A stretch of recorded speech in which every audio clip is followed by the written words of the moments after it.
Hey guys, I'm back after a break. I was waiting for the new patch. Um, it was in beta, but I wanted to see if they will adjust it somehow before releasing it to the general channel, but they didn't change anything. Even stuff that was obviously broken and should have been detected in the beta wasn't fixed. Like the Eldar lances getting a boost from the lock-on stance, even though lock-on stance is already removed. But today we're gonna be talking about Tyranids. They're kind of okay. They're not super strong. They have a lot of problems, but if played well, they can be pretty okay.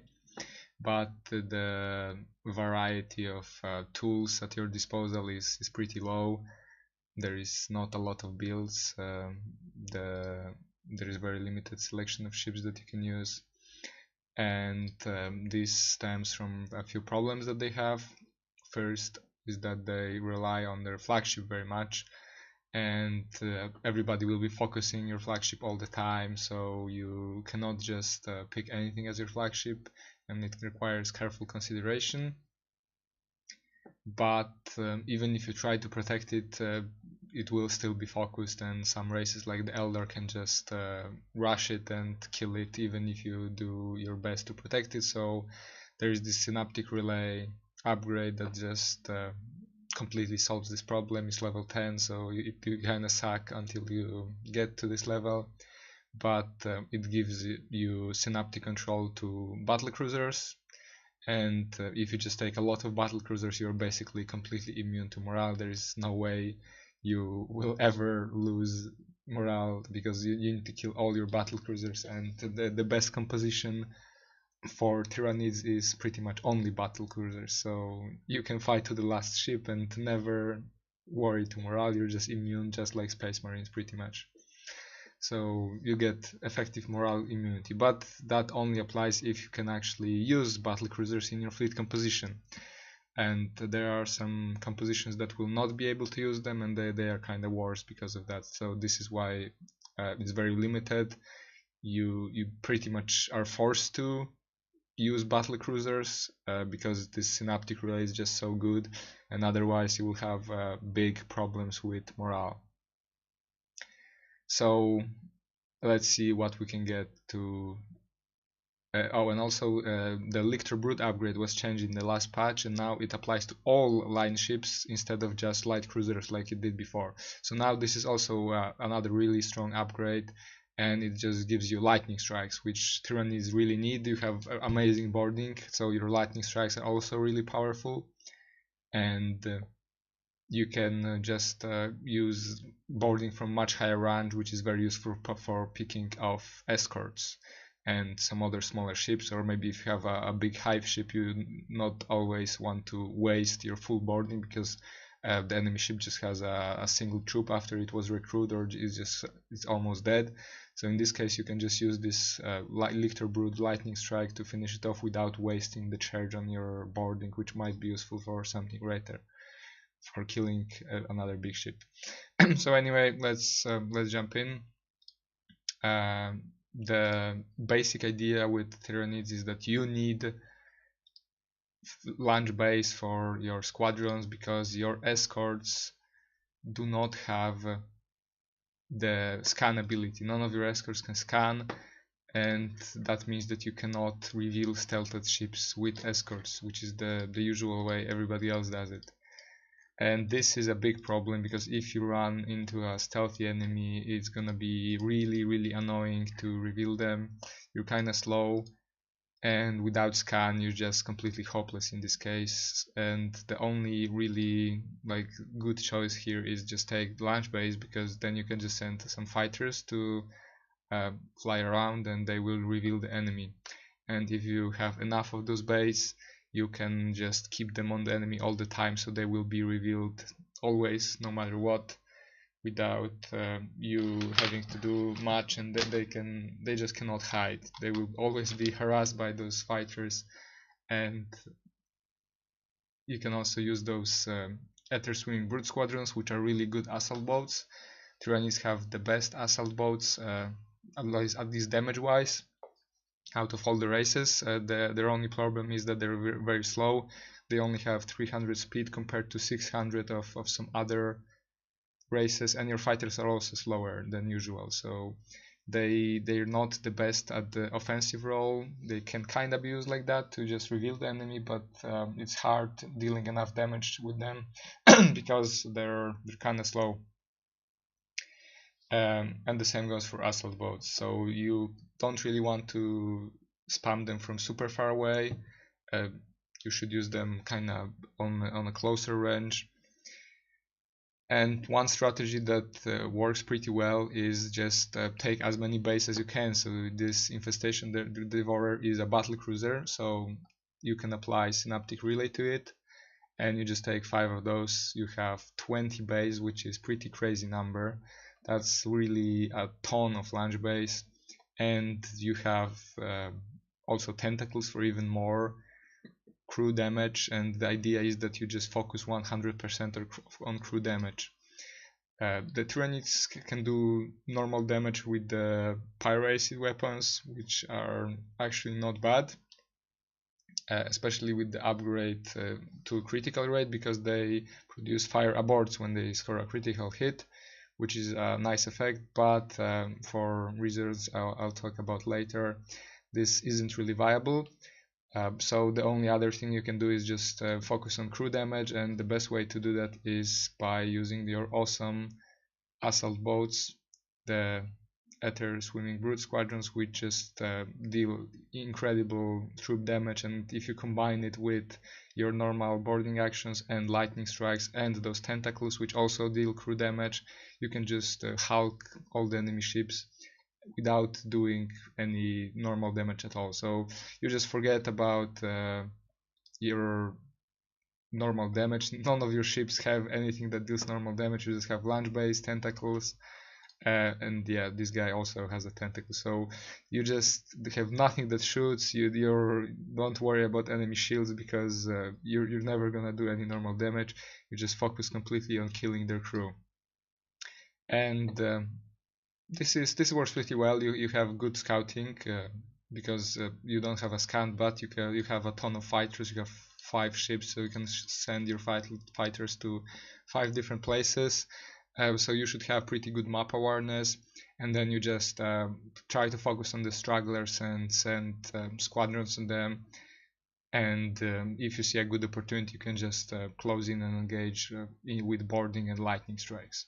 So you just, depending on the enemy, you pick your range correctly, and you should have enough boarding actions altogether to just hulk everything the enemy has. However, this build has a problem, because if the enemy also has a decent number of squadrons, if they just have one ship, you can just break through brute force with those harpy swarms. But if they also have a decent number of fighters, or even if it's like a Tau custodian ship, which has six launch base, that's enough to protect them. Or if they have like a Void Stalker with the 4 squadrons, which Eldar also get better squadrons, so you just cannot fight their fighters equally. If the enemy also has fighters, this build just falls flat, and all your fighters are gonna be intercepted, or your assault shuttles are gonna be intercepted, and you will most likely lose, because you absolutely rely on those fighters to do damage, to do troop damage, and to just hulk the enemy ships. But if they coordinate, if they stay together, if they have their own fighters to provide screens, there is no way you can win.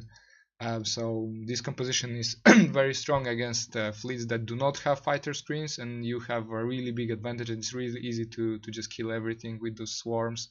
Like a single one of those squadrons has 3 ships, and each of it deals 3 troop damage, so it's 9 damage per squadron, and you have 4 launch base, so a full 1 launch of those Ether Swimming Brute squadrons deals 36 damage. That's a lot. Like you can just hulk Eldar Battleship basically with that, with a single, well, not really, because there's 15 troops, so not really, but you can, with 2 of those, two launches of those, just kill any battleship except the Tyranid ones, I guess. For that you need 3, but still this is just absolutely incredible damage. Some of them will of course die to turrets, but still you have just so many of those that even with those alone you can kill the enemy without even ever being revealed. So if you play this fleet, you don't really focus on the points, just focus on staying stealth. Don't let yourself be revealed, and try to use your fighters for scouting. And if you see any escort, just put one of those assault boat squadrons on an escort and it will get hulked. Use your lightning strikes on the escorts to kill them, and just keep your distance as long as possible and send those swarms, because if the enemy doesn't have their own fighters, no matter how many defense turrets they have, you will be able to break through them with just so many squadrons, because you have 20 base. That's just even more than Chaos has almost always. So you can just break through any turret defense. The only thing that can stop you is fighters, because if the enemy has fighters, they will engage your brute squadrons, and they can a single squadron of fighters can kill like 10 of your brute squadrons if assisted by turrets, because they stop in place and they're the dogfighting and just slowly taking damage, but at the same time the enemy defense turrets can still shoot you. So fighters, even a single squadron, even a single launch bay, will just stop your squads in place, it will engage them, and it will give time for the enemy defense turrets to just kill you dead. So if the enemy has more than just 1 or 2 base, they can stop all your launches, and then you're left with nothing. You have the tentacles, you have the boardings, but it's probably not gonna be enough, and you're gonna lose against anything that has fighters. But this is like a hit or miss composition. It's very strong if the enemy doesn't have fighters, but it is weak if he does have them. And the better version of this fleet all around, I think, is replacing those dedicated launch devourers with those corrosive clutch devourers. They still have some base, they have 2 base instead of 4, but they also have the devourer claws, which are really good. They deal 50 damage in melee distance, which is pretty crazy. It's every 2 seconds, so it's like 25 armor ignoring damage per second. So this is the highest DPS than even the mightiest battleship, and if you manage to get in close, you can deal just amazing damage, and you have 5 of those, so chances are if you stick together, you might lose 1 or 2 on approach to long range fire, but eventually once you do close in, those guys will just eat them or devour the enemy, and it's gonna be pretty easy to kill them if you close in. Again, you use your launches, your boards. You still have a lot of range base, so those Ether squadrons will still deal really good damage to the enemy, and it also synergizes with the close, because if you go in for the close, you're just in 0 range to the enemy, and you can launch a brute squadron from almost 0 range, so the enemy doesn't have time to respond. So you just launch it, and it immediately homes in on the enemy and almost instantly deals the damage without taking any defense turrets, because you're just so close. So this is also really strong, and it's overall better composition than the previous one. I think you still have enough base to easily kill anything that doesn't have fighter cover, but if they do have fighter cover, you still have a backup plan. If your squadrons are ineffective, you can still go in with those claws, because if they do have launch base, that means that they don't have that many weapons, so they actually cannot kill you once you from afar. You can use your fighters to defend in this case, so you have 10 base, which is still easily enough to defend with, and you can even still spare 1 or 2 for scouting.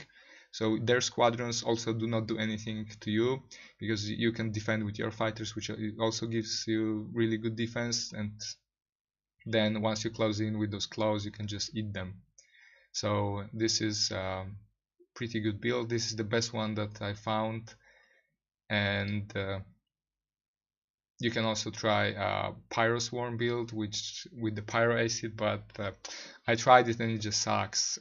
On paper, Let's go back to the spreadsheet. There is the Corrosive Kraken, which costs only 57 points, and it has 400 hit points, but it has good armor. So the Corrosive Kraken has perfect armor, just like Necrons and Space Marines do. So it is actually really tanky, and it also has this trait where it regenerates bioregeneration, and it repairs 2 hit points per second, which is twice as fast as Necrons repair. So this thing is just extremely tough to kill, and it has either heavy pyro acid artillery or claws or a tentacle. But those ships are really tanky and they're really cheap too. So per point they are the toughest Tyranid ships, and they are even as tough as Necrons. Like Necrons have 34 hit point to cost ratio, and this guy has 34 or 39 even. So those guys are really tough, and I didn't even include the regeneration here. So this is actually probably even higher, like assuming you can get well, at least I would guess 100 hit points regenerated, which is 50 seconds. Can Corrosive Kraken survive 50 seconds? Probably. Well, let's just go with 450, I guess, not to over exaggerate, but still that is like a lot of hit point per cost. So those are your tanks. They can soak up a lot of damage. So, and they also have a pretty good weapon. This pyro acid artillery is shooting front. Most weapons for Tyranids are on the sides, which means that they are useless because you will always be chasing the enemy and they will be running away from you. Absolutely nobody wants to be close to you because your boarding will just kill everything. So there is almost no scenario where you are able to utilize those side weapons. So basically anything that has a side weapon is just useless. Those side weapons don't do anything pretty much.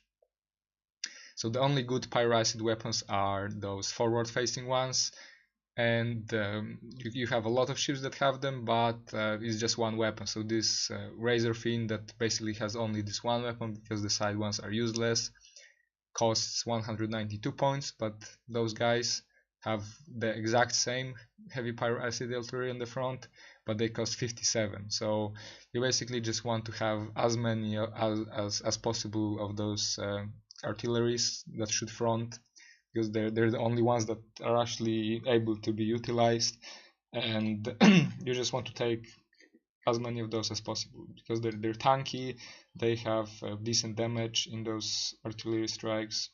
But you encounter a problem because first you need to fill out somehow the escort ship limit, because you need to take other ships to make space for escorts, and the way that works is that you get 2 slots per light cruiser, 3 slots per cruiser, and also 3 slots per battle cruiser, and the battleships give you 5 slots. So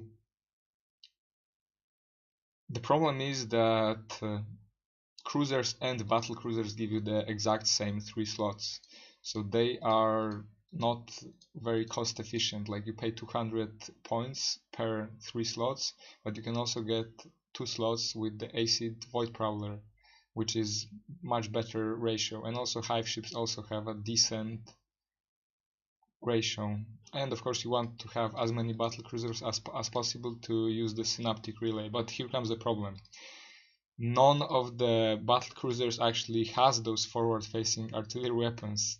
They only have tentacles or the claws. So those battle cruisers just do not fit with your strategy of pyro acid, because you're focusing on pyro acid this time. You're not relying on boarding so much, so you don't want to take those boarding ships that have launch base with assault squadrons and tentacles for just feeding them. And you would like to have as many ships with this pyro acid artillery as possible, but none of the battle cruisers have them, so you cannot really fit them in your fleet composition well. So there is a problem with morale. You cannot rely on them for morale, and they also are terrible at this slot for escorts efficiency. So if you wanted to use battle cruisers, you would have ships that do not have pyro acid, and they are expensive, and they do not give you as many slots as you would like, so you would end up with much fewer number of those corrosive krakens. So the only thing that you have left is using the hive ship. I also tried a different composition with just those acid void prowlers. This was also kind of interesting, but I found that this void prowler just died, and then morale dropped for everything, and everything went feral instinct, and I just lost on morale. So you really kind of need to use this hive ship so you are a bit more survivable. Otherwise, you're just gonna lose morale very quickly once the enemy focuses your flagship. You could, in theory, just keep it in a cloud somewhere hidden since you have stealth, but then you just play with less points than the enemy, which is also really bad. You kinda want to use your hive ship, but you cannot afford to lose this in this case because you do not have battle cruisers as a backup. In the other builds, you have only battle cruisers and all of them have synaptic relay, so you do not care about your flagship at all. You can lose it and it doesn't matter. But in this case, you do have to protect it, and it's kinda tricky. But the upside is that you do get a launch bay on it, so you can do some simple scouting. It's only one ship with launch bays, but it's still, some scouting with fighters is better than none, and it can provide some emergency fighter cover, because again, Tyranids have problems with defense turrets. They are linked to their shields, so while your shield is up, you have the best turrets out of everybody and you just kill everything, but once your shield is depleted, you have absolutely zero turrets. So the other problem with this build is that you will just get eaten alive by enemy squadrons. If they have bombers, they can just once they take down your shield, which is very easy, so most of the time you will not have any defense turrets, the enemy squadrons can just absolutely destroy you without any choice from you. You're too slow to dodge them, and they're just gonna eat you alive. Unless you have fighters on your own, which the other two builds have a ton of, so you are protected from that. But this build doesn't have them, so if again it's a really bad matchup, and it sometimes works. I won a few games with this build, but I also lost a lot of games with those guys. So I try to make this work because it's supposed to be workable. You're not supposed to only have the one playstyle where you focus on killing the troops, and this Pyro acid is supposed to be usable, but right now this is really weak, and you can try it, but I just didn't have much success with this. And this thing is much more usable. You just hug the enemies, you don't care about doing damage at all, and it's pretty good. Yeah, the ramming is also really nice because they increase the ramming damage in the patch, so those guys just do a ton of damage both through the ram itself, and then every second they deal a ton of melee damage with the claws, and you have a lot of fighters for even more troop damage and to defend yourself with the squadrons, which is a really big weakness of them. Okay, so let's talk upgrades. Chameleonic skin is kinda useless. I tried it once on this build with a lot of Pyro acid corrosive krakens, since if they stand still, you have a lot of those guys, and then they will be stealthed. But it just didn't work. Like they were stealthed, but the enemy can just mark them with an escort scan, and it doesn't do anything. So I tried it on the best possible build, which just spams those escort ships and relies on them completely, but it didn't work there, so it won't work anywhere else either. It's just useless. Pressure spines, and this doesn't really do anything. Scanning range on spore explosion is useful, I guess, because you don't have any other scouting options in the form of scans, but again, it costs you ship, so you are sacrificing a ship to create this spore explosion to get a scan. You can just use fighters for that, which works similar way, but you're not sacrificing your ships, and fighters are more expendable, like much more expendable. You have a ton of them with the battle cruisers, so you can afford to lose some for scouting. Acid blood. This is pretty good actually, because 25 damage per second is a ton, and if they try to chase you, they will take a lot of damage in theory, but in practice nobody will chase you ever because you're the one chasing them. And sometimes it does a decent damage if you just ram them and you're just right next to them, and there's this giant clusterfuck ball of stuff going on, and some of your ships are damaged, so you leave this trail and you do some decent damage. So if you don't have anything better, this is not the worst choice, but it's not a good either. High density bioplasma, this applies only to flagship, so it's useless in 1v1, but there is actually a build in for ranked 2v2 which does make use out of it. And then you have Predator Instinct. This is the thing that makes the Pyro acid weapons good. It increases critical chance by 50%, which means 50% more chance to set enemy on fire with them. And in theory this is a good upgrade, but this Pyro acid build just is crippled by other issues like lack of fighter cover, lack of scanning, and lack of morale, battle cruisers. So it would be fine if the others problems were solved, but yeah, it just doesn't work. Lictor Brood, this is a really good upgrade. You most of the time you want to take it. It's really good. Just gives you lightning strike, which is amazing for Tyranids since you rely on boarding a lot, and this allows you to strike at much further range and kill those escorts quickly. Like 2 of your lightning strikes can just cripple Hulk any escort pretty much, except Orc ones I think, and Tyranid ones of course. But it gives you more charges because sometimes you run out of just those normal 3 boarding charges. So this is just a really amazing upgrade. Accelerated regeneration doesn't really do anything, especially since the change with the crit rate reduction on other ships.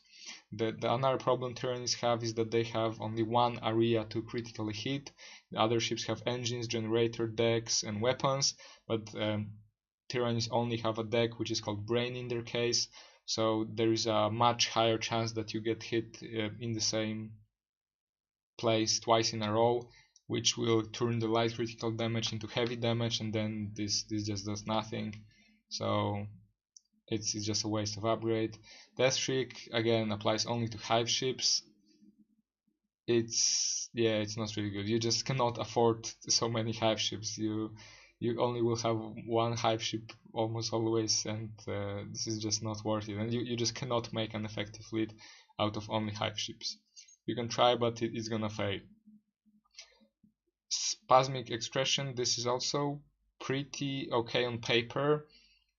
Like double shield regeneration speed is amazing, but first of all the problem is that it requires reload stance, and reload stance will boost your reload speed for the weapons, but the problem is that your 2 best builds use not normal weapons but the base, and the reload does absolutely nothing for your launch base, so you cannot use it. You can use it with the Pyro Acid fleet, but on the Pyro Acid fleet it doesn't apply because it only applies to line ships.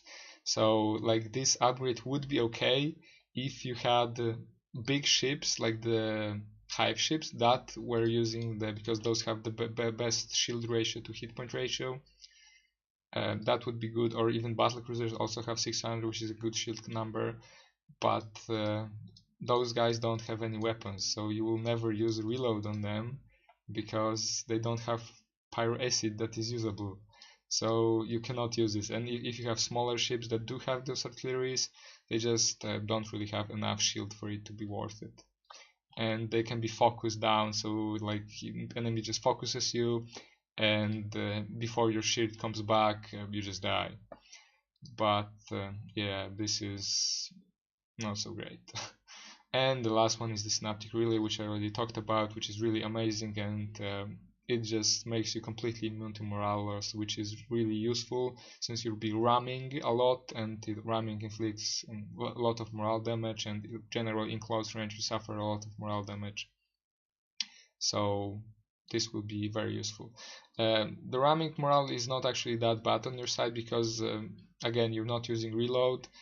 Tracking size is just completely useless, like never ever use it.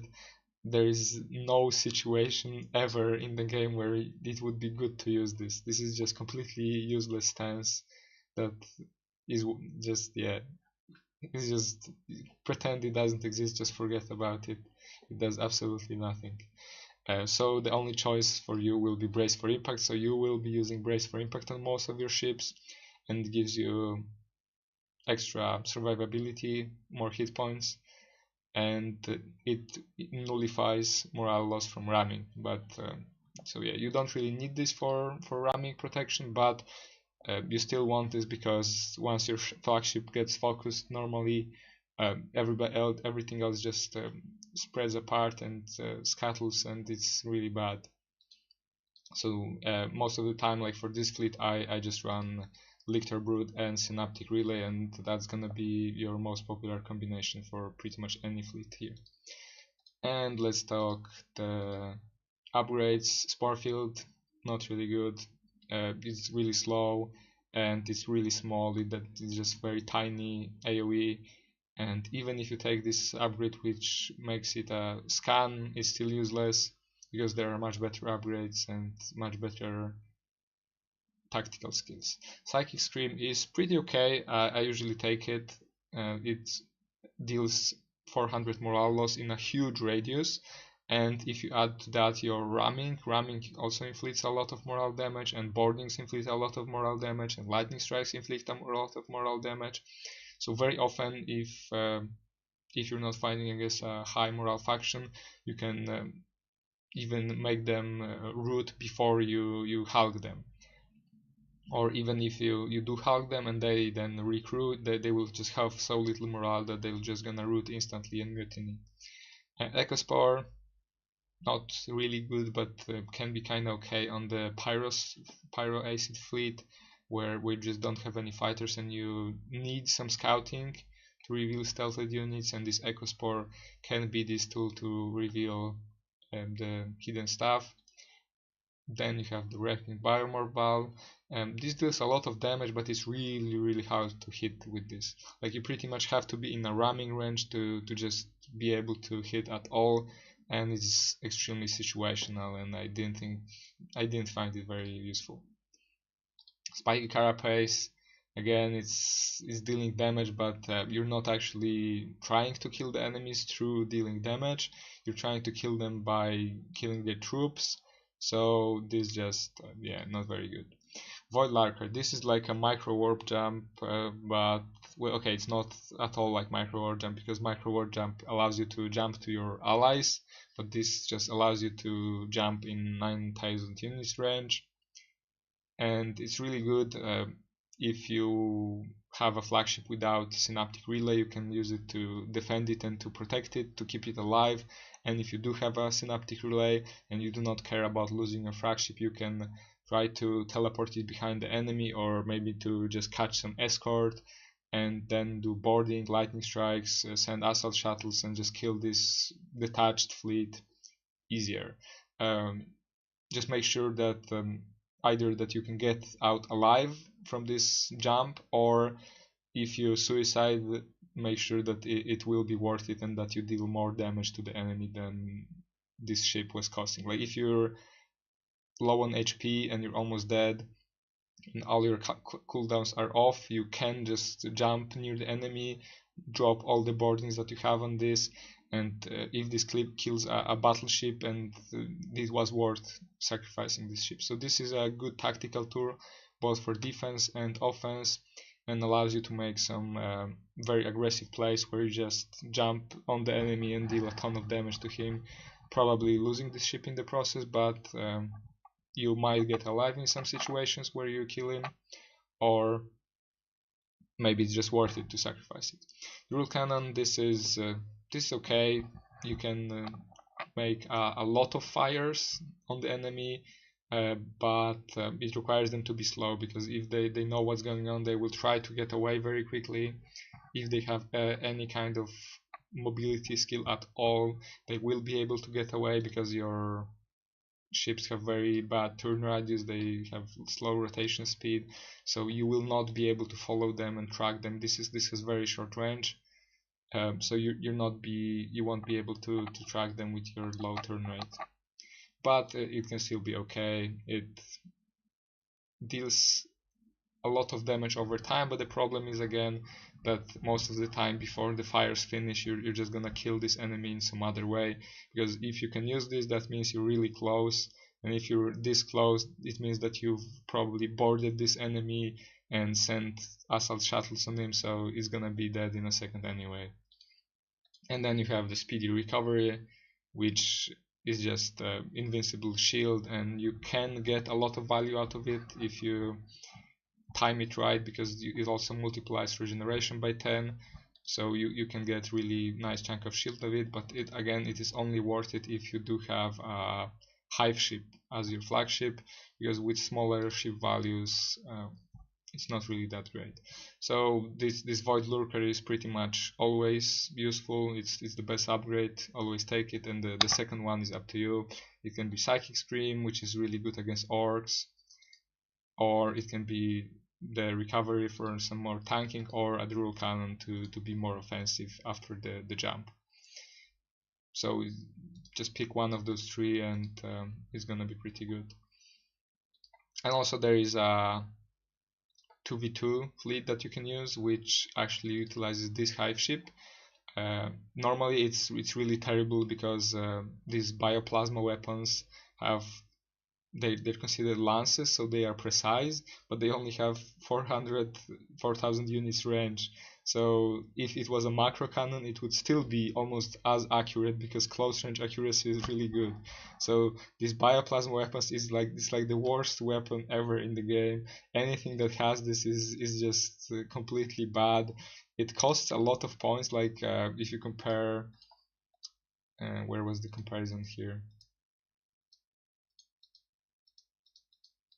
Never mind. But it's just yeah, it always hits, but it has such a low range that the precise trait is useless. Pierce trait is also useless. It doesn't do anything, because you're not gonna be able to kill the enemy with just this. It has so low DPS that yeah, it's just completely terrible weapon.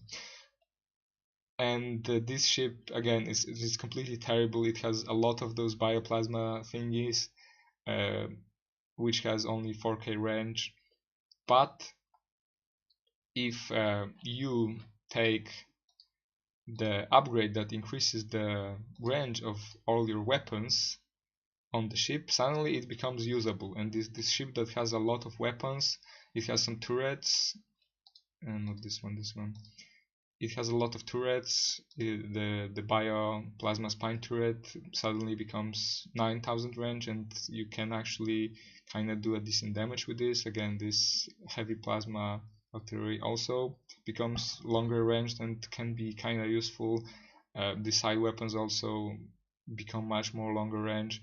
So since this is going to be most of your fleet, since it's over half of the fleet points in this 2v2 mode, it becomes actually a decent hive ship to use, and it can actually be pretty effective with the increased range. But without the range, it's just too slow, and the rotation speed is just too low for it. And you take the void lurker, so you have pretty good mobility, you have pretty good range, and in 2v2 this fleet can actually be pretty useful. And for your second thing, you have the Corrosive, so you can ram, you get some fighter base for screening the hive ship, put the fighters from the bay on the hive ship so that it is protected even if the shield is down. And then you can just take the speedy recovery to be even more tanky, and you don't need synaptic relay in this case because you only have 2 ships, and then you can take the spasmic expression for even more reload. So in this case the speedy recovery will be effective 20 times basic regeneration rate, because this combines with this, so you get a ton of shield on this hive ship here, and it is actually usable because of the increased range. It can teleport, so this is actually a pretty viable 2v2 build. And they are almost good in 2v2. but in 1v1 the Devourer fleet also is usable, but it's not that strong. And yeah, that's it. I think if you have any questions, you can comment and try out the builds and have fun, or maybe not have fun because you get killed all the time, since this fleet is not that strong. But still, if you do well, if you have good micro, you can get a pretty good win rate with this composition. So see you guys in the next video soon.